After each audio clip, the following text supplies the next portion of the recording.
Línea Directa con el Padre Ramón. Buenas noches a todos los cristovidentes. Es un placer estar en esta oportunidad con ustedes para compartir algunas inquietudes y algunos trabajos que hemos venido realizando. Y quiero invitarlos en primer lugar a una reflexión.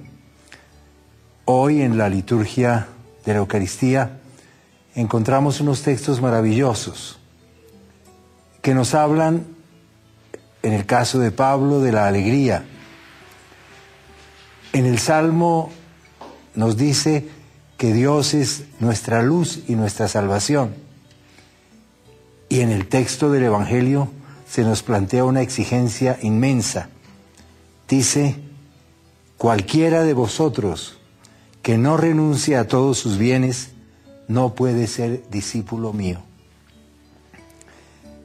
Al reflexionar sobre estas palabras, inmediatamente vino a mi mente la figura de Francisco de Asís. Fue un hombre que vivió los valores evangélicos de una manera muy especial. Fue un hombre que supo combinar la belleza con la alegría, con la pobreza, con la fraternidad. Fue un hombre que comprendió que Dios es su luz y su salvación, y que comprendió ahora en este periodo de nueva evangelización en el cual estamos todos comprometidos, comprendió que el Evangelio se anuncia a través del desprendimiento, a través de la pobreza.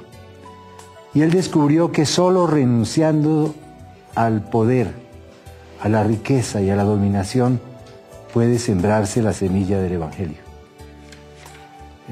Recuerdo una frase que se conserva en sus escritos, cuando dice, si nosotros nos preocupamos por tener propiedades, tendríamos que utilizar armas para defenderlas. Porque sin duda alguna, el poder, la riqueza y el deseo de dominación es algo que no va con el espíritu del Evangelio. Y esto lo comprendió perfectamente San Francisco. Cuando uno se acerca a él, encuentra que él nos ofrece un arte de vivir en una nueva relación con Dios, una relación nueva con Cristo, a quien encuentra cercano, tan cercano que se presenta en medio de unas humildes pajas en el pesebre que es la gran creación de Francisco de Asís. Una relación nueva con los demás, descubriendo que todos somos iguales y no podemos poner muros de separación entre unos y otros, de distintas razas, de distintas corrientes, de distintas ideologías. Todos somos hijos de Dios y hay que trabajar por la fraternidad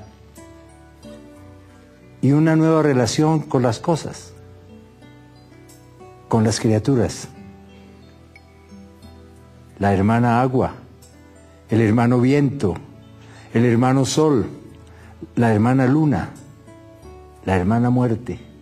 Todas estas realidades que encontramos en el universo y que son frutos de la creación amorosa de Dios, fueron tenidas en cuenta por Francisco. Y él supo vivir la maravilla de la creación, la riqueza que Dios nos dio dentro de un espíritu de una inmensa pobreza. Él comprendió lo que hemos leído hoy en la Eucaristía. Cualquiera de vosotros que no renuncie a todos sus bienes no puede ser discípulo mío. Y cuando pensamos qué significa la pobreza, pienso en la pobreza evangélica.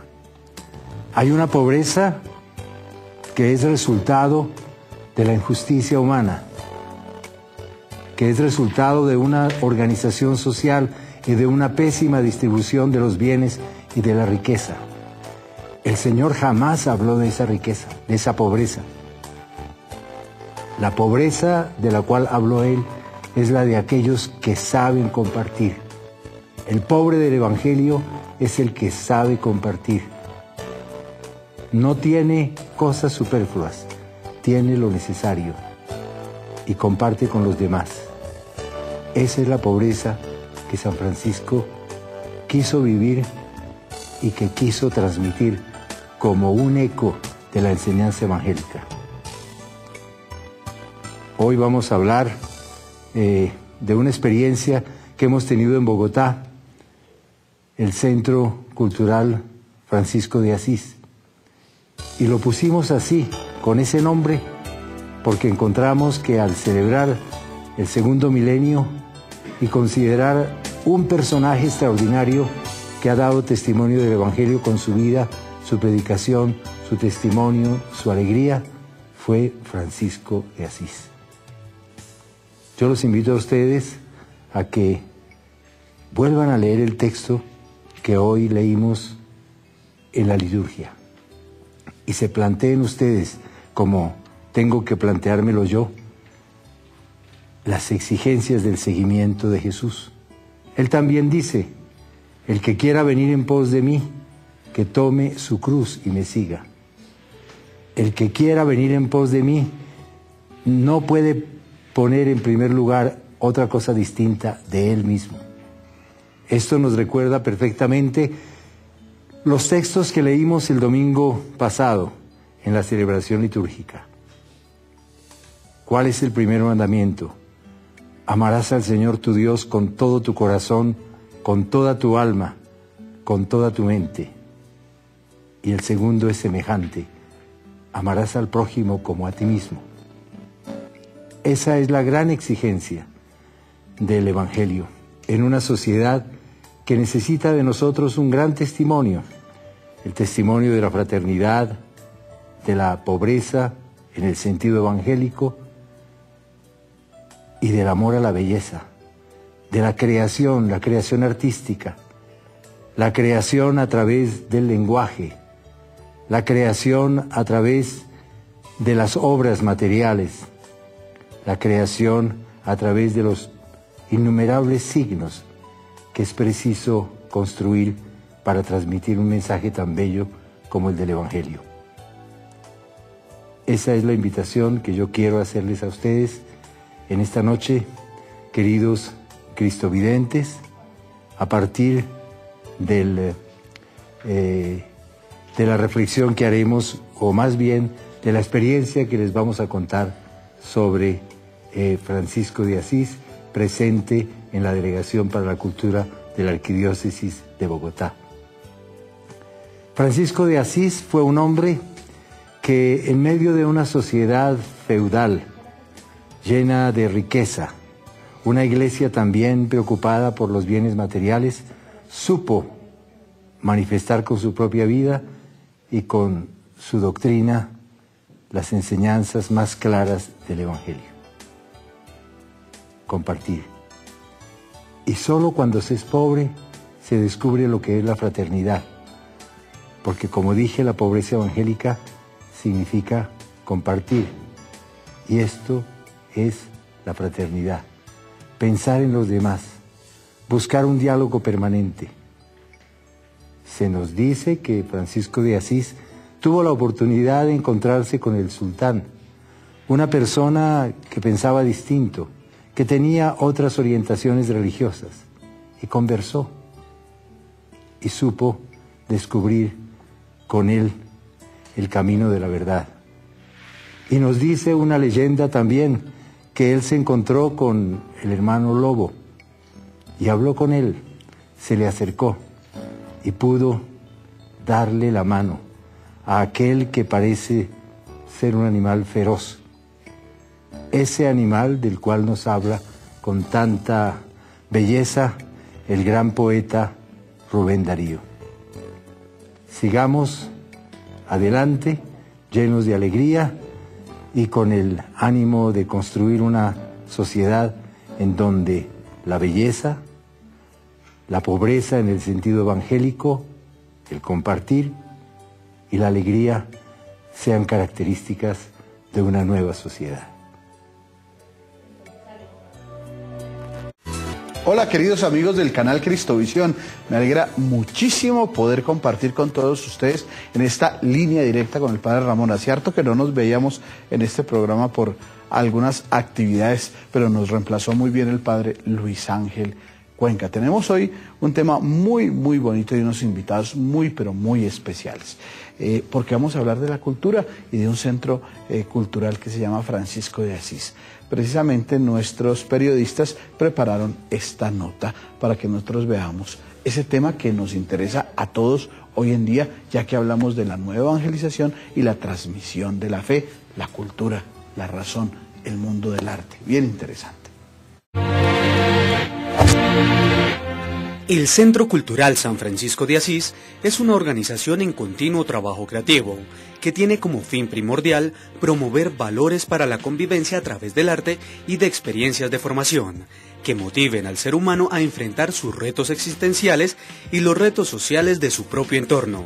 Hace parte del trabajo evangelizador que cumple la Arquidiócesis de Bogotá, que día a día adquiere más compromisos con las nuevas generaciones de católicos en llevar el mensaje de Dios también a través del arte.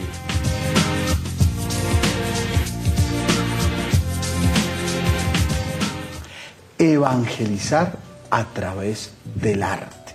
Tema bien interesante. La cultura, el arte, la fe. Y para eso, pues ustedes se dieron cuenta que hoy tuvimos una linda reflexión de parte del Padre Alfonso Rincón, quien es el delegado de Cultura de la Arquidiócesis de Bogotá y el que ha acompañado esta fundación, este Centro Cultural San Francisco de Asís, y tenemos ahí, ustedes vieron una así como de payaso, ahí vieron como una actriz ahí en ese corto que presentaron ahí, que nos va a acompañar hoy también Andrea Castaña. Muchas gracias por estar con nosotros aquí. Muchas gracias, Padre. Gracias, y estamos muy contentos de poder compartir estas inquietudes con los cristovidentes y contigo. Bueno, hablar de cultura es algo tan bonito, tan grande, el arte, la pintura, la música, el teatro, tantas expresiones. Hoy el Santo Padre nos ha puesto el tema de la cultura en un ambiente muy interesante sobre la evangelización. Cultura y evangelio, relaciones.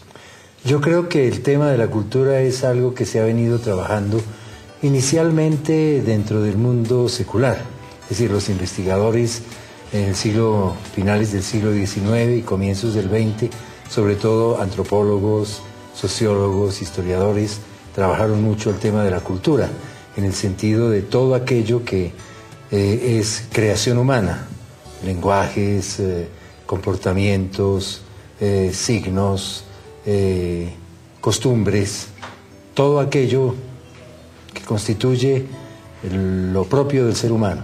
Es el único creador de cultura. Y entonces estos profesionales empezaron a trabajar el tema de la cultura. Antes se subrayaba mucho el tema de la cultura como las bellas artes solamente. Y se decía una persona culta es una persona que conoce varias lenguas, que toca algunos instrumentos, o le gusta la música, le gusta la pintura. Pero el tema de la cultura es algo mucho más amplio, es transversal a todo. Ese tema se ha trabajado mucho en Bogotá, en la época de la primera alcaldía de Antanas Mockus, se creó se realizó un trabajo muy importante sobre cultura. Y también la Arquidiócesis de Bogotá, a partir del sínodo que se realizó, se preocupó mucho por el tema de la cultura, y en particular la cultura urbana, en la cual nosotros nos encontramos. ¿Cuáles son las maneras de pensar, de sentir, de relacionarse, comportamientos, lenguajes, de este mundo en el cual nosotros anunciamos el Evangelio? Ese mismo problema lo planteó el Concilio Vaticano II en el documento Gozo y Esperanza, Gaudium et Spes. Hizo una definición amplia de cultura, y a partir de ese momento, pues la reflexión que se ha venido haciendo en el mundo es muy importante. Y la Iglesia se ha preocupado por decir, bueno, ¿cómo está presente el Evangelio en las culturas? Se habló inclusive de la inculturación del Evangelio. En un momento dado, la reflexión sobre esta realidad fue muy profunda, cómo se hace presente el Evangelio, el anuncio, la buena nueva, en las distintas culturas diversas de nuestras sociedades. Y luego ya pues se fue reduciendo un poco, en el caso nuestro, a ciertas expresiones de la cultura, porque naturalmente es un tema tan amplio que nos tocaba a nosotros dentro del centro reducirnos a un campo, y ese ha sido el campo de las artes, el campo de la música, el campo del teatro, también del cine, y interesado también en general en los medios de comunicación. Ha sido esa preocupación. Andrea, ¿cómo fue que te encontraste tú en el mundo del arte, del teatro, y saltaste del mundo del teatro al mundo de la fe? ¿Cómo fue la cosa? Pues fue un milagro. Sí, porque realmente el mundo del arte está muy alejado. Muy alejado. Yo me formé en una escuela muy buena y pues realmente no tenía ningún tipo de acercamiento, pero sí es muy interesante porque a través del arte uno descubre personajes maravillosos. Yo trabajé, por ejemplo, en cuarto o en tercer año Las Carmelitas. Es una obra de teatro maravillosa, entonces interpreté a Blanca, un personaje, una carmelita que es asesinada en la Revolución Francesa. Entonces ya el hecho de usar un hábito, usar un rosario.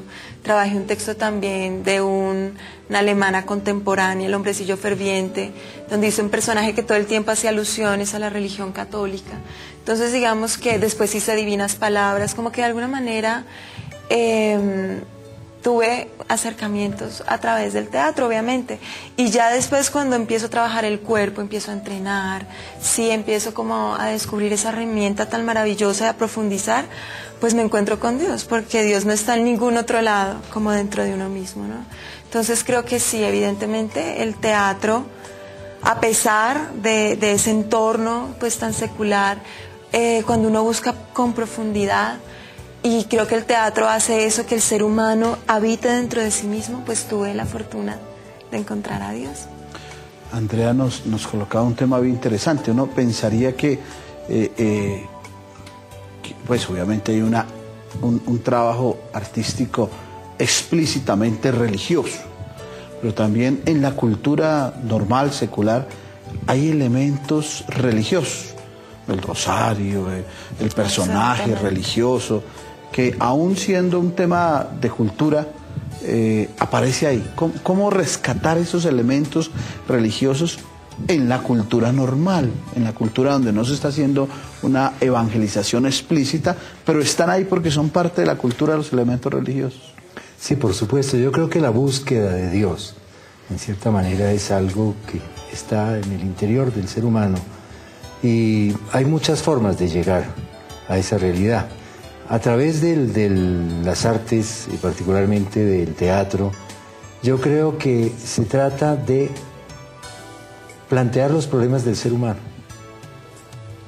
El dolor, el amor, la esperanza, todos los conflictos que tiene el ser humano de tipo muy variado, que forma parte de las grandes obras de teatro y de la literatura. Es decir, en las obras literarias de los grandes maestros está la dimensión religiosa. Si tú lees a Dostoyevsky, ahí está la dimensión, está en Shakespeare, está presente. En cualquiera de los autores clásicos, digamos, está como una inquietud. A veces puede ser criticada, ridiculizada, lo que sea, pero siempre está presente. Entonces se trata de descubrir los valores evangélicos analizando los conflictos del ser humano. No pensamos que exclusivamente el teatro, digamos, que tenga características religiosas, es un teatro específicamente o explícitamente religioso, en el sentido de que es representación de la vida de un santo. Un auto sacramental. No, eso sería un poco distinto. Eso sería distinto. Sí, porque un auto sacramental pues es ciertamente religioso, pero está naturalmente dentro de un género literario propio de una época y de una tradición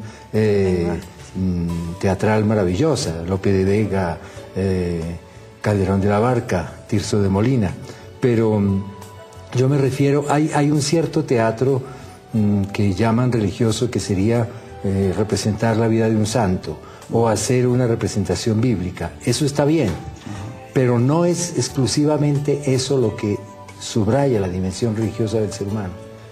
Yo creo que en obras corrientes tú lo ves, y lo hemos visto inclusive en muchas películas que ahora se presentan, en donde grandes valores de fraternidad, de justicia, de amor a los demás, de problemas interiores, de conflictos del ser humano en la relación de pareja, etcétera, allí está presente la búsqueda. Entonces, en ese sentido, trabajamos nosotros. Esa sería una clave interesante que quisiéramos profundizar y ofrecerles a nuestros cristovientes acerca de cómo abordar un libro, una música, un concierto, una obra de teatro, teniendo estas clavecitas que nos están dando. Tenemos una llamada de Manizales. John Jairo, ¿qué tal? ¿Cómo está? ¿Cómo es por allá? Qué gusto saludarlo, muy bien, muchas gracias. Me alegra mucho el programa, que yo soy un ministro cristiano aquí en Manizales, soy un joven muy emprendedor de aquí en Manizales y ustedes son muy fieles. Ahorita estoy intentando que todos los jóvenes un día que nos estén oyendo, vamos a en el audio, creo que los ingenieros, a ver si arreglamos la llamada, John Jairo, porque nos interesa muchísimo lo que usted está opinando, pero hay un tema ahí de teléfono, a ver si lo mejoramos, ¿vale? Porque es muy interesante lo que este joven nos quiere brindar desde Manizales. Andrea, yo te vi ahí en algunos cortos actuando en estas obras que el Centro Cultural Francisco de Asís tiene. ¿Por qué no nos hablas de alguna de ellas? Por ejemplo, esta. ¿Qué haces ahí o cómo te involucras con un personaje en estas obras, teniendo en cuenta este criterio de Alfonso acerca de, hay sí unas obras muy religiosas, pero otras que no son religiosas, pero expresan los sentimientos del ser humano y esas dimensiones trascendentes del hombre? Entonces sería muy bueno que nos hables. Pues bueno, ahí digamos vimos unas imágenes del Príncipe Feliz. Esta, por ejemplo, es Samaritana, que digamos que esa me llamó mucho la atención. Esta es Esperanza. Pero digamos que algo que me llamó mucho la atención de Samaritana es que nos presentamos en un colegio confesional y las chicas me dijeron, es que yo nunca me imaginé que fuera verdad lo del Evangelio. Y yo quedé como, porque como siempre se utilizan vestuarios y presentan a Jesús con un mantico, como que las personas, digamos los chicos sobre todo, ¿no? Y las personas que no viven una experiencia profunda, pues ellos piensan que Jesús es así, que es algo que ya pasó, que no tiene sentido. Pero cuando ellos descubren y se identifican con cualquiera de nuestras obras, es donde ellos descubren esa dimensión del Evangelio. Pero es porque realmente se les presenta un conflicto real, ¿sí? Porque ya el Evangelio, pues claro, ya hay lenguajes que ellos no alcanzan a descubrir, y como que la samaritana y el pozo y el desierto, o sea, ya la gente no vive esa dimensión. Entonces, el ser humano necesita referentes muy concretos, identificarse en su dolor, identificarse en sus carencias, identificarse en sus necesidades y descubrir un Jesús mucho más cercano y que realmente ilumina su realidad de ahora. Porque el teatro, algo maravilloso es que es aquí y ahora, como Cristo. Yo soy la verdad, el camino y la vida aquí y ahora. Pero si yo no logro entrar, porque tristemente las personas tienen un rechazo frente a la estética religiosa, ¿no es cierto? Pero cuando uno entra ya con el mensaje de Cristo que traspasa, porque acepta al ser humano en su miseria, ¿sí? Es cuando yo descubro mi corazón y muestro mi miseria y digo, pues yo soy esto, ¿sí? Y está ese Jesús que te ama sabiendo lo que tú eres. En ese momento el espectador se identifica, entonces dice, hombre, yo también he vivido. O sea, yo también me he sentido así de pequeño, también me he sentido así angustiado, también me he sentido en la mala, y realmente me toca. Porque lo que pasa, o mi hijo, yo tengo un hijo que me dice, ay mami, esas películas religiosas no me las pongas, por favor. Me dice, no me pongas eso porque no me toca, no me dice nada. Entonces, yo creo que es muy importante buscar esa encarnación real, o sea, del dolor humano y del arte, porque también ser actor es difícil. O sea, ser buen actor es muy complicado. Significa abordar dentro de uno mismo, tener una buena expresión corporal, tener una buena interpretación. Entonces, pues, muchas veces la gente cuando no ve una actuación que realmente toque, pues no se conmueve. Y lo que hemos visto con todas las obras, con Esperanza, nos hemos presentado en todas, desde las cárceles hasta escenarios grandísimos. La gente siempre dice... Me tocó, ¿no? Y sienten ese llamado a creer que vale la pena la bondad, ¿no? Que vale la pena el Evangelio. Pues miren ustedes, esto es muy interesante y qué bueno sería que ustedes se comunicaran con nosotros, porque el arte, la cultura, algunas veces cuando hablan de música clásica, de teatro, de cosas así, como nos decía Andrea, el padre Alfonso, como que nos da como perecita, como que, uy, eso es como aburrido, como que eso no tiene ninguna interpretación.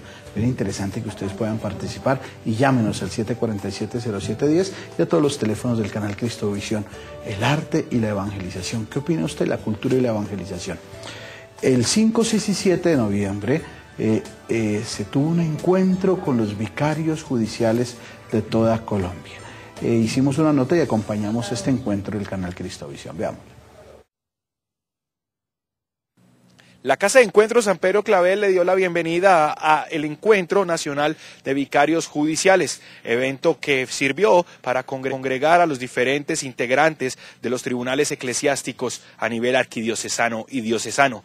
Monseñor Libardo Ramírez, presidente del Tribunal Eclesiástico a nivel nacional, conversó con Cristovisión sobre la importancia de dar cumplimiento a las normas complementarias del derecho canónico en el país. Sí, hemos estado esos 3 días, lunes, martes y miércoles, en una tarea con representación prácticamente de todo el país. Son 8 tribunales regionales y el Tribunal Eclesiástico Nacional, que es el que yo presido, con la moderación de Monseñor Víctor López. Han sido unos días de intensa labor, inclusive el lunes, que era día libre, compensatorio de Todos los Santos, lo celebramos nosotros aquí trabajando. Y precisamente el lunes lo dedicamos a un tema que es interesante para todo el país, como es el de las normas complementarias del derecho canónico aplicado a Colombia. Hemos dicho una cosa muy importante, y es que existen en el mundo las conferencias episcopales nacionales. Eso no era algo común hace un siglo. A finales del 1900, es decir, del siglo XIX, 1800, se realizó el Concilio Episcopal Latinoamericano. Entonces, desde acá, al fin y al cabo, un signo de unidad eclesial fue en ese concilio. Después se creó también el CELAM, o sea, la Conferencia Episcopal Latinoamericana. Pero antes del CELAM aparecieron las conferencias episcopales, pero no figuraban en el mismo código de la Iglesia de 1917, no figuraban las conferencias episcopales.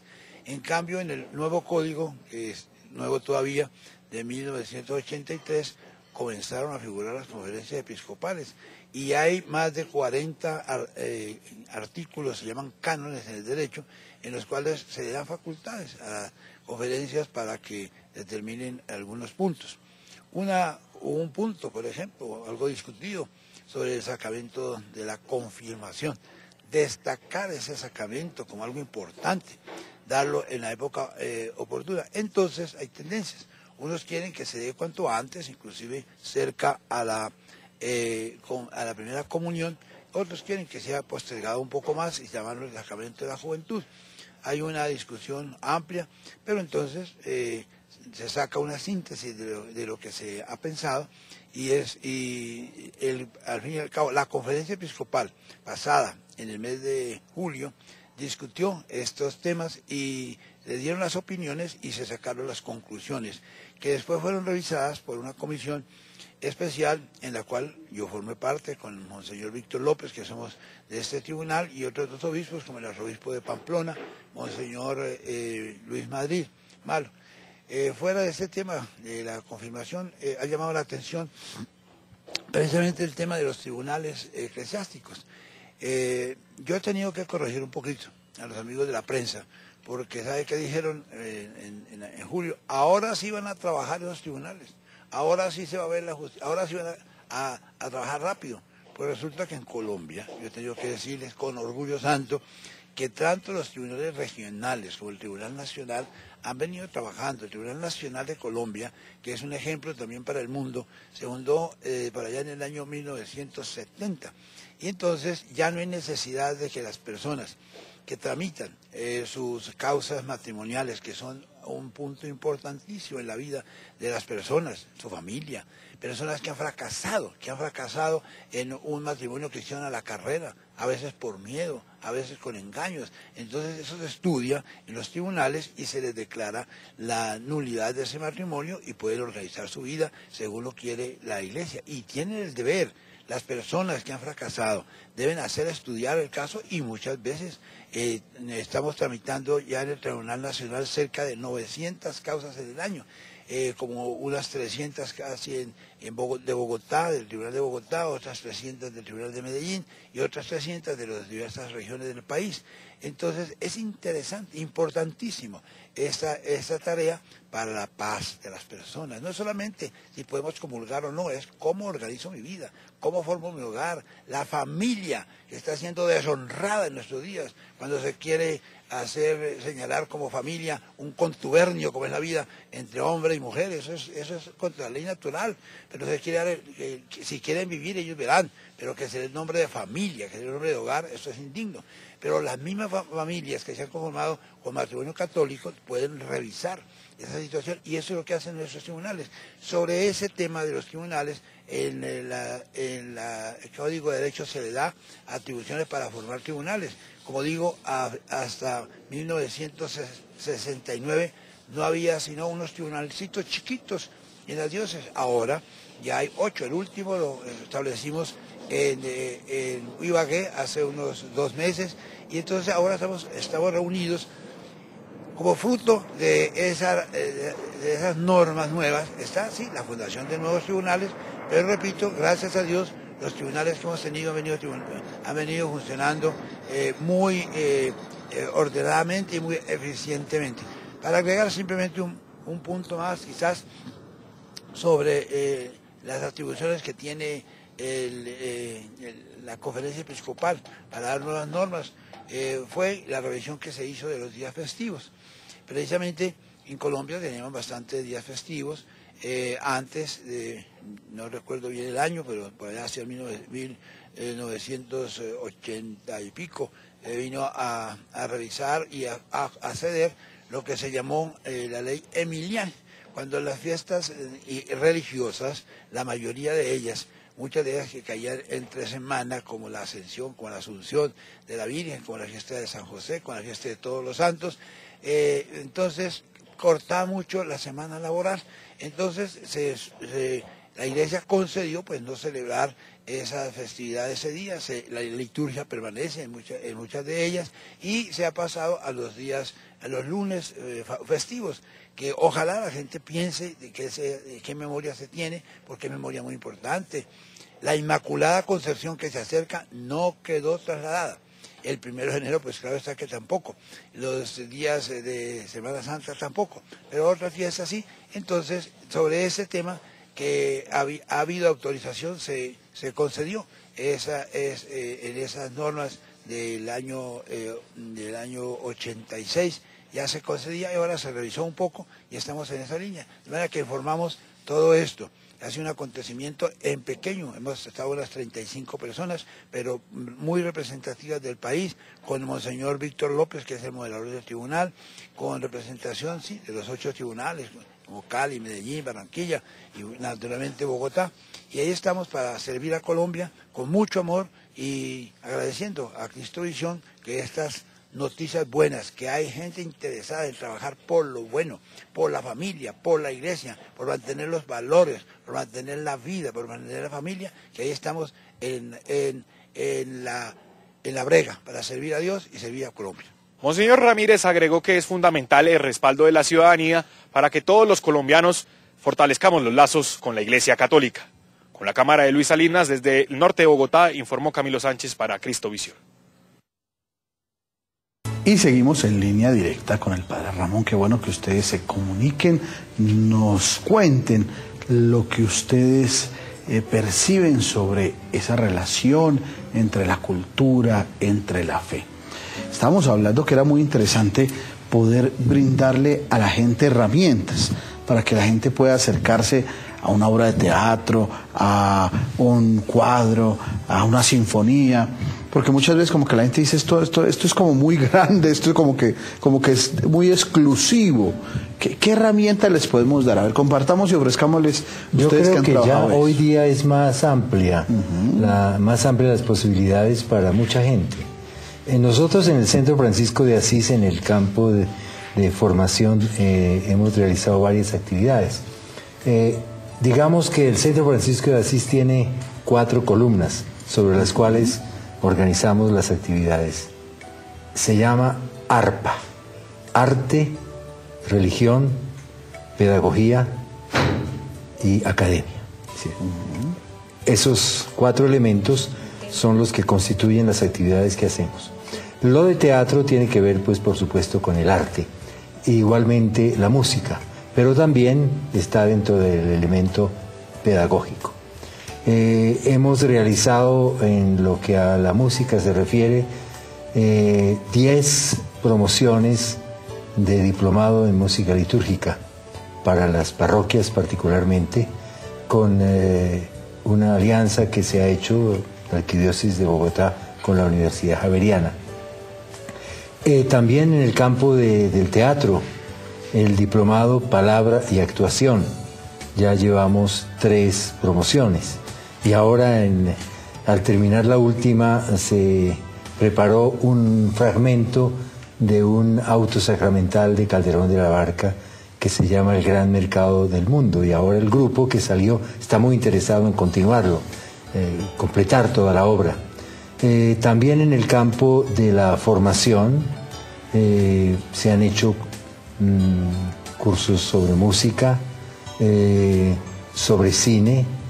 Hemos considerado que el cine es una interesante herramienta pedagógica para ser capaces las personas que ven el cine de tener una actitud crítica frente al cine. En el cine se refleja toda la sociedad con todos sus problemas, sus inquietudes, sus valores, sus conflictos. Cómo yo soy capaz de mirar eso y tomar una cierta distancia para analizar desde mis perspectivas y mis puntos de vista eso que se nos presenta como parte de la realidad. Y así otros cursos que se han dado de distintos temas relativos a la cultura. Ustedes han tenido encuentros con niños, con estudiantes, con jóvenes, también con personas adultas. ¿Cómo les ayudan a que se encariñen con el arte, con estas expresiones de cultura? Pues yo pienso que el momento en que presentamos la obra, pues ahí es donde se genera esa identidad con el público y es porque el teatro es contundente, ¿no? Es una experiencia viva que hace que las personas sientan una experiencia. Entonces realmente siempre que nos presentamos ha sido maravilloso. Nos hemos presentado con habitantes de calle, nos hemos presentado en cárceles, con colegios, con público ya más formado, profesionales. Entonces como que en sí ya la obra, por lo que dice, toca a las personas, las toca bastante. Entonces como que eso es, ¿no? Después de ver la obra, pues realmente es muy poco lo que se puede decir, ¿no? Porque ya la gente quedó tocada. Sí, eso es lo que nosotros hacemos. Cuando lo presentamos, la gente dice, ay, yo sentí algo dentro de mí que no pensé que esta situación me tocara tanto, ¿no? Entonces como que, pues yo tuve una experiencia muy linda que un señor él decía que era ateo, ¿no? Después de que vio Samaritana dijo, ¿y qué tal si exista? ¿Qué tal? Y se murió al poco tiempo. Entonces, como cosas donde uno realmente no alcanza a ver hasta dónde, o un hombre, un amigo que me decía después de ver la Odisea de Ofelia, decía, uy, yo me sentí muy tocado frente al matrimonio, a mi situación como hombre, me sentí que me pegó en esa parte, ¿no? Porque toca a las personas en sus situaciones muy concretas. Una señora que lloraba y decía, es que yo también tengo una noche oscura y estoy esperando que llegue la luz. Entonces son como, de acuerdo al momento de la persona, de acuerdo a lo que está viviendo, pues tiene un acercamiento. Es que la obra de arte ya es un lenguaje en sí mismo. Yo recuerdo una oportunidad en que hablé con el maestro Roda, el gran pintor, sobre un cuadro que él hizo sobre Francisco de Asís. Y en algún momento yo le pregunté, bueno, ¿qué en estos elementos, qué has querido decir? ¿Qué significación tiene? Y él me dijo, mira la obra, mira la obra. Es decir, la obra te habla a ti, tú descubres algo, no tienen que decirte, mire, esto quiere decir esto. En un momento posterior quizás sea necesario ir ampliando la significación del color, si se quiere, las formas, todo esto. Pero ya hay una primera impresión frente a la cual uno reacciona, frente a la obra. Lo mismo sucede con un libro. Hay una primera lectura, si quieres tú, ociosa. Yo leo el libro y puede ser una lectura rápida. En una segunda oportunidad lo leo con más cuidado, voy viendo su estructura, sus características, los temas que hay. Si uno, a medida que lee un libro varias veces, va descubriendo más la profundidad. El libro se me da, el texto. Es un poco como en un poema que nos gusta mucho a nosotros el poeta español Francisco de Quevedo y Villegas, que dice, retirado en la paz de estos desiertos, con pocos pero doctos libros juntos, vivo en conversación con los difuntos y escucho con mis ojos a los muertos. Es decir, los muertos son Shakespeare, Homero, Calderón, etcétera, Isaías, ¿no? Pero yo vivo en conversación con ellos, se crea un diálogo entre la obra y el que lee la obra. Cuando hablamos de nueva evangelización y cuando hablamos de estas herramientas tan importantes como son las expresiones artísticas y todo lo que se llama cultura, que no, pues es mucho más amplio el concepto, tú decías en algún momento del diálogo fuera de cámaras que de pronto nosotros tenemos muy fácil el tema del discurso y no nos servimos del arte para poder transmitir estas experiencias de vida. ¿Qué falta ahí? Yo creo que es tener imaginación y buscar nuevos caminos. El Papa Juan Pablo II, y eso nos ha servido a nosotros también de orientación, dice hay que tener nuevos métodos, nuevos lenguajes y nuevo ardor. Entonces nuevos lenguajes. Y hoy en el campo de las artes es impresionante los nuevos lenguajes. A través de YouTube tú entras y miras maravillas en el teatro, en la danza, en las expresiones musicales. Entonces hay que crear, es decir, yo creo que la iglesia, en el sentido de los creyentes, no solamente las jerarquías, sino la iglesia, los creyentes, tenemos que estar en la cultura porque creamos cultura. No es simplemente porque le decimos a los demás cómo debe ser la cultura. Evangelizar la cultura no es, mire, yo le voy a decir a usted, ¿cómo de pintar? Le voy a poner la inyección a usted de evangelio. Ajá. No, sino es que yo creo ya unos signos, creo unos lenguajes, unas expresiones que ya llevan dentro de sí la riqueza, la semilla del evangelio. Y hay algo a mí me gusta mucho cuando en Gaudium et Spes, ¿sí? Creo que es, sí. Cuando dice de la inculturación, cuando habla realidades que hay que comprender, discernir y evangelizar. Y creo que a veces la parte de comprender, hay un salto como que no se mira esa cultura de hoy, ¿no? No se comprende cuál es la necesidad que tienen los jóvenes y esos temas tan álgidos, ¿no? Como que como que a veces creo que las personas se alejan un poco porque sus inquietudes más profundas no están resueltas en el momento de enfrentarse con ciertos lenguajes. Hay un tema bien interesante que ustedes nos colocan y que también tú lo decías en algún momento. Tal vez nosotros nos gusta mucho el tema de la piedad popular, antes religiosidad popular, ahora se llama piedad popular, pero nos hemos estancado un poco en la piedad popular y no damos el saltico hacia otras expresiones en las cuales también se acerque al misterio de Dios. Sí, yo creo que me parece a veces a mí que la piedad popular puede convertirse en una realidad valiosa pero muy cómoda, porque nos asegura ciertas posibilidades, inclusive económicas. Entonces yo creo que quedarse agarrado solamente en eso es no dar un paso más allá. Es lo que Jesús muchas veces decía: mire, ustedes se quedan en las tradiciones humanas y lo central a veces se pierde de vista. Pienso yo, por ejemplo, en la importancia que tenemos que darle nosotros a la predicación. Una predicación que sea bella, que sea en cierto sentido una obra de arte, la misma predicación, porque la palabra es la forma más perfecta de la comunicación. Hay otros lenguajes corporales, etcétera, pero la palabra tiene que ser bella. La liturgia tiene que ser bella. Si nosotros hemos estudiado a veces la liturgia en la perspectiva del teatro, porque es un drama también. Mire, hay actores, de cierta manera, el celebrante, los distintos personajes que contribuyen a las celebraciones, casi como una orquesta. Todo está muy organizado para una realización litúrgica maravillosa, que es la palabra de Dios y la presencia sacramental del Señor. Pero eso tiene que ser bello y divinamente combinados todos los elementos de la celebración. Entonces, y buscar también otras formas de celebración.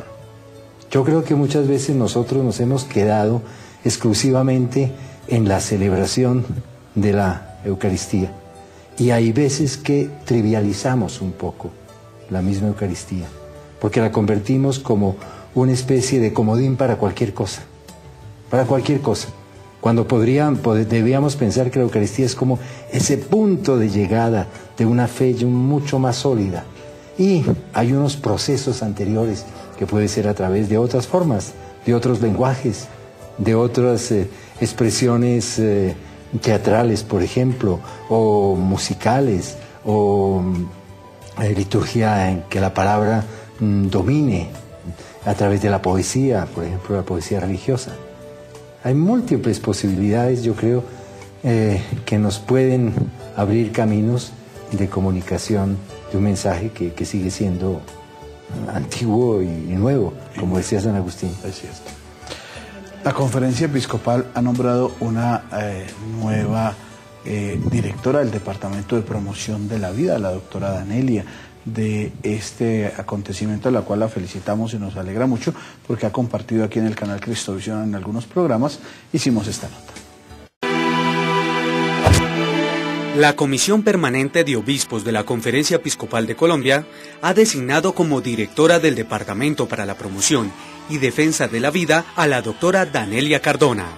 A través del departamento queremos dinamizar todo lo que es el tema de la promoción y defensa de la vida con 3 subtemas que son defensa de la vida, ecología y bioética. La idea es pues empoderar a las ONGs que existen a nivel nacional que defienden la vida a través de una articulación coordinada y digamos favorecer la sensibilización a nivel parroquial, regional, sobre todo lo que es el tema de la defensa, pero también de la promoción de la vida. La nueva directora tendrá la tarea de dinamizar el objetivo propuesto por este departamento, que es la promoción y la defensa de la vida desde el primer instante de su concepción hasta el momento de la muerte natural, cuyas áreas temáticas están definidas así: cultura de la vida, ecología y bioética. Gran reto, lo veo como un gran reto, pero también pues una gran oportunidad para que en Colombia realmente empecemos a pellizcarnos un poquito sobre la actualidad que nos está rodeando, todos los proyectos de ley que hay en el Congreso en contra de la vida, del aborto, o sea, todo lo que está en este momento buscando legalizar el aborto y la eutanasia, y que todos los colombianos nos paremos a defender la vida y también la promoción de la vida, ¿no? El valor de la persona humana cuya dignidad es absoluta. La nueva directora del Departamento de Promoción y Vida reafirmó el compromiso que tiene para trabajar día a día por el derecho de los recién nacidos y por el derecho a la vida. Para Cristovisión informó Camilo Sánchez. Estamos en línea directa y hablando de un tema que es bien bonito. Usted se reúne con su familia, con sus amigos y en algún momento tiene que hablar de música. En algún momento tiene que hablar de arte, de teatro, de muchas expresiones que hoy en día gustan. En algún momento lo ha hecho y es importante descubrir que también hay una cantidad de reflexiones que elevan el espíritu a otro nivel del cual necesitamos todos los colombianos plantear. El Santo Padre recibió a los embajadores de diferentes países, entre ellos al nuevo embajador de Colombia ante la Santa Sede, el doctor Germán Cardona. Veamos esta nota. El Santo Padre Benedicto XVI ha recibido a los 3 nuevos embajadores de Colombia, Austria y Nigeria, que han presentado sus cartas credenciales. El nuevo embajador de Colombia es Germán Cardona Gutiérrez. Es ingeniero civil, tiene 56 años y hasta ahora había sido ministro de Transporte en Colombia. Además de Cardona, John Anthony es el nuevo embajador de Australia, quien tiene 65 años, está casado, tiene 6 hijos y además de inglés, habla francés. Junto con los 2 embajadores anteriores, Francis Okeke ha presentado las cartas credenciales como nuevo embajador de Nigeria ante el Vaticano. Okeke es médico de profesión. Pues mucho éxito al doctor Germán Cardona, ahora embajador ante la Santa Sede de nuestro país. El Centro Cultural Francisco de Asís tiene muchas actividades y yo estoy seguro que muchos de los que nos están viendo dicen, bueno, cuéntenos un poquito las actividades y cómo participamos, qué cursos hay, qué diplomados hay, qué actividades hay para poder participar. Hablemos un poquito de eso. Pues bueno, hay algo, digamos ahorita, nosotros tenemos unas actividades dentro de la casa y otras que están afuera. Ahora fuera de la casa va a haber Fragmento de Viaje, que se va a presentar en Mushaiza, que es una bodega teatral que queda en el Polo. Cuando ingresen a la página, pues allá, la página es www.centroculturalfranciscodeasis.co. Ahí está en pantalla. Y bueno, ahí pueden ver la dirección de donde se va a presentar la obra Fragmento de Viaje. También ya tenemos otras actividades dentro de la casa. Por ejemplo, hicimos una semana maravillosa que se llama la Semana de Francisco de Asís, que fue en octubre, donde hubo una exposición de fotografías bellísima que se llama Jardín Interior. También tuvimos música del Chocó, tamboras, por lo que en el Chocó se celebra toda la fiesta de San Pacho. También tuvimos la oportunidad de San Francisco Films, que son pequeños cortos que se presentaron de cineastas en proceso que están estudiando, uno de la Javeriana, otro de la Universidad Nacional. También se presentó el coro de música litúrgica del Centro Cultural. Entonces realmente pasó esto. También tenemos temporadas de teatro. La gente puede participar en esto, no solo como espectador, sino también hay cursos y cosas así. Sí, donde también tenemos participar. cursos, tenemos para el otro año unas sorpresas maravillosas. Queremos hacer... Bueno, seguimos con el diplomado de música litúrgica, también vamos a tener talleres de voz, de clown, también parece que podemos traer un artista internacional. De clown, perdóname, para los cristovientes, ¿el clown qué es? Bueno, el clown es un payaso. Es un payaso, sí. Es una palabra inglesa. Clown, sí, claro. Entonces, pues bueno, vamos a tener muchos talleres, también va a haber conferencias y tenemos nuestros diplomados que están abiertos para cada uno de ustedes para que se motiven a evangelizar desde el arte, que es una experiencia maravillosa. La gente que participa y que está interesada en estas actividades son niños, jóvenes, adultos, indiscriminado o... En lo del centro cultural propiamente son jóvenes y adultos. Los niños trabajan más en el proyecto 1000 coros para el milenio de la Fundación Música en los Templos. Son los coros que se realizan en los barrios populares y en los colegios del distrito con la dirección de los maestros del distrito a quienes se les prepara en la fundación. Pero nosotros trabajamos más que todo con adultos y con jóvenes. Hay algunas experiencias también con niños, el caso tuyo en Casucá, en la formación también teatral con niños, pero básicamente es formación de jóvenes y adultos. Y queremos que, que el teatro como lenguaje vaya siendo conocido. Este último diplomado fue muy interesante. Hubo personas que están inclusive en universidades que ya han tenido una experiencia en el teatro, que se vincularon porque las líneas y las orientaciones que nosotros queremos dar tienen unas ciertas características propias. Naturalmente se trabajan también las grandes líneas del teatro universal y de los grandes maestros del teatro contemporáneo, en el cual pues ya los profesores son conocedores, porque todos los profesores son profesionales, tanto en el campo de la música como en el campo del arte dramático.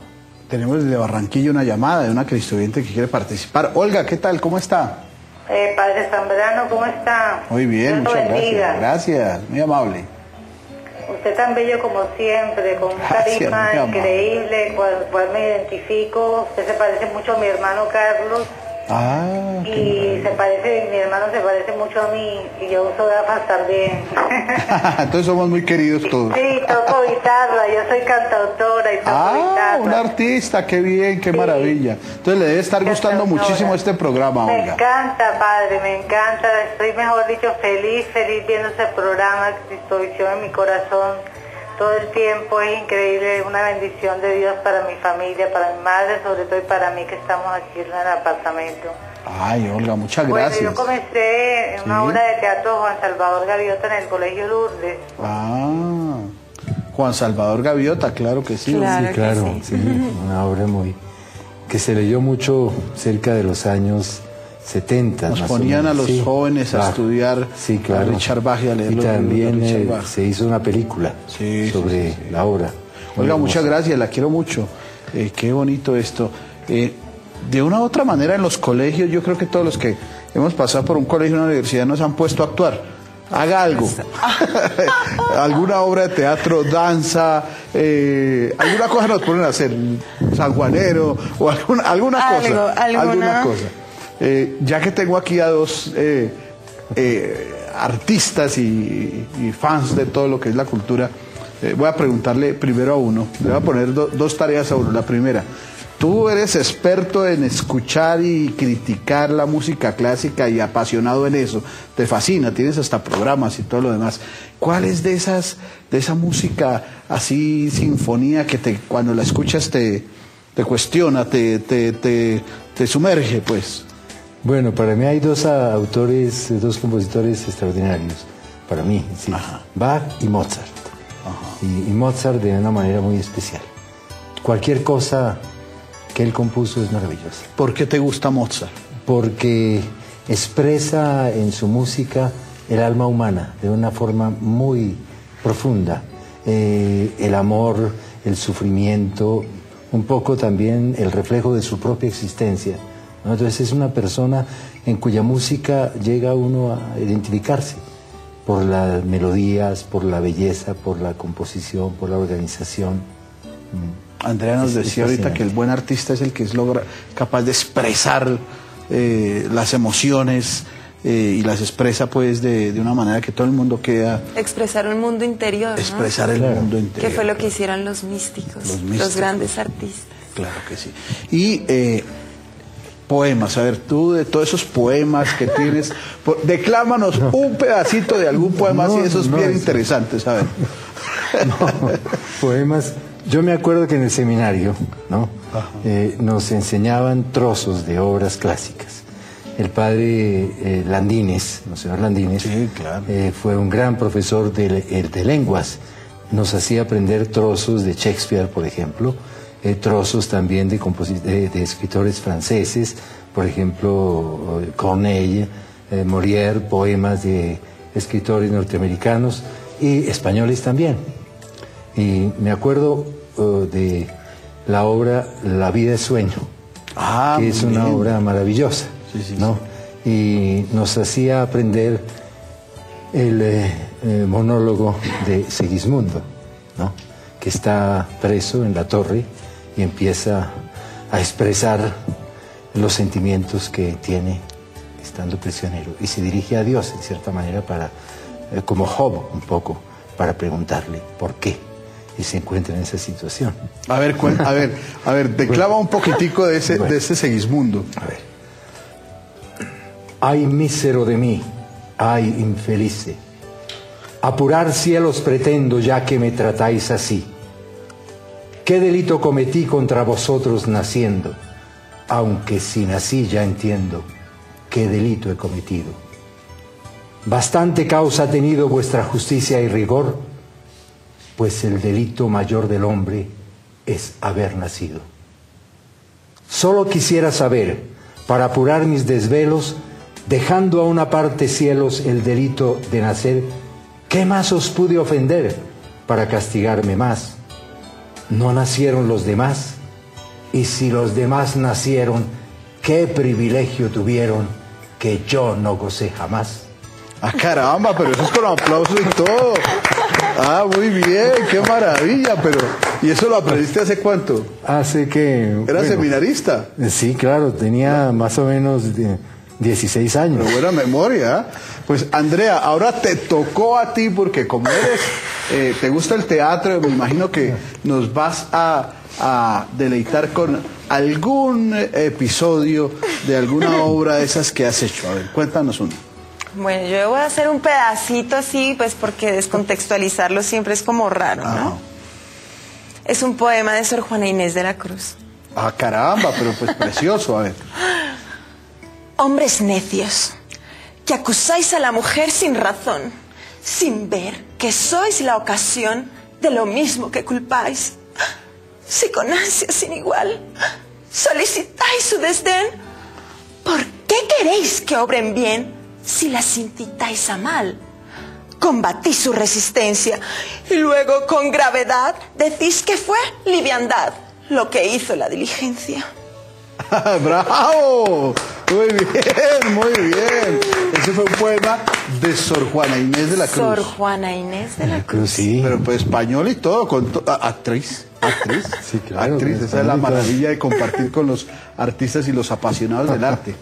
Eso es maravilloso. Bueno, muchas gracias por estar con nosotros. Creo que la pasamos muy bien. Sí, muchas gracias. Sí. Y creo, yo cuando estaba escuchándolos y todo, ¿se imaginan ustedes que en el canal Cristovisión tuviéramos unas tertulias así como sabrosas de arte que le estaba diciendo yo precisamente para que la cosa funcionara interesante, Alfonso, que pudieran hacer aquí en el canal Cristovisión una obra de arte para que todos ustedes, una obra de teatro, para que todos ustedes la pudieran ver? Sería maravilloso, ¿no? Sí, claro, sí, podemos. Nos lanzamos, ¿cierto que sí? Claro, claro, claro. Va a ser maravilloso, es interesante porque... Y hay muchas cosas, por ejemplo, que pueden a través de una tertulia, de una conversación, por ejemplo, de música o de poesía. Mira, hay maravillas en la poesía española y iberoamericana. Y mucha gente, nosotros le decimos a la gente, lea, haga, pero si la gente ve esto así, puede ser interesante porque la gente puede decir, oiga, yo también tengo este párrafo, poema, esta cosa que Mire, hay una película muy interesante que nosotros hemos visto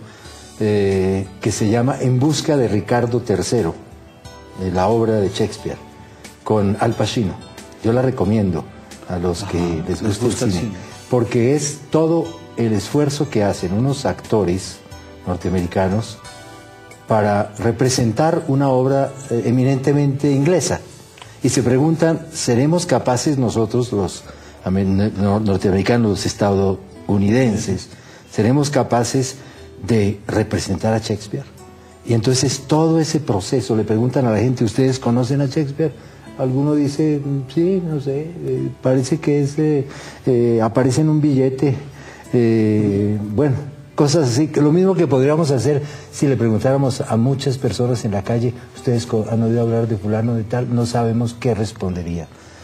Entonces es todo ese proceso y cómo se reúnen grandes maestros de la interpretación y del teatro para representar. Es un taller prácticamente. Así puede hacerse cosas muy interesantes que meten Andrea, variedad. Va a tocar ahí en esos programitas del Centro Cultural de Francisco de Asís, colocar uno que sea programa en el canal Cristovisión para que hagamos en la planeación. En la planeación. Claro. 2013. Claro, un programita para que podamos compartir con los cristovientes y ellos tengan herramientas, escuchar una sinfonía, bueno, pero... Y escuchar también tantos talentos, por ejemplo, la señora Olga que llamó ahorita, que es cantautora, saber qué canta, Don porque Jairo, nosotros no conocemos... Y la llamada se cortó. No conocemos nuestros talentos de iglesia. Claro que sí, hay mucha cosa interesante. Bueno, miren ustedes ahí, pues esta es su casa. Gracias, padre. Muchas gracias por estar con nosotros y a ustedes, queridos amigos, muchas gracias por estar en el canal Cristovisión.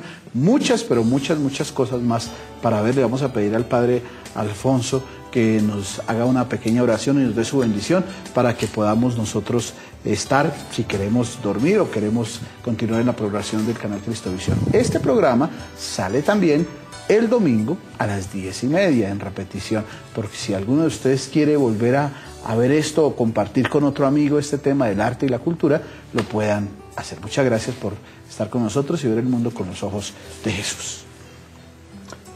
Yo vuelvo a la figura con que empecé, Francisco de Asís.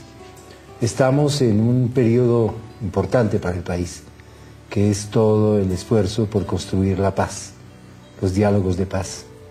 Y Francisco de Asís escribió aquella maravillosa oración: haznos, Señor, instrumentos de tu paz. Es lo que tenemos que ser cada uno de nosotros, en la familia, en las relaciones laborales, en la vida de la iglesia, y orar mucho al Señor para que estos procesos que se han iniciado y que en épocas pasadas fracasaron, puedan llegar a un término que sea feliz para todos nosotros. Señor, te pedimos que al prepararnos ya próximamente a la Navidad, a tu venida, a nuestra realidad humana, sepamos acoger ese mensaje de paz, de fraternidad, de pobreza, de alegría y de amor por la belleza. Y que la bendición de Dios Todopoderoso esté sobre todos nosotros. En el nombre del Padre, y del Hijo, y del Espíritu Santo. Amén. Amén.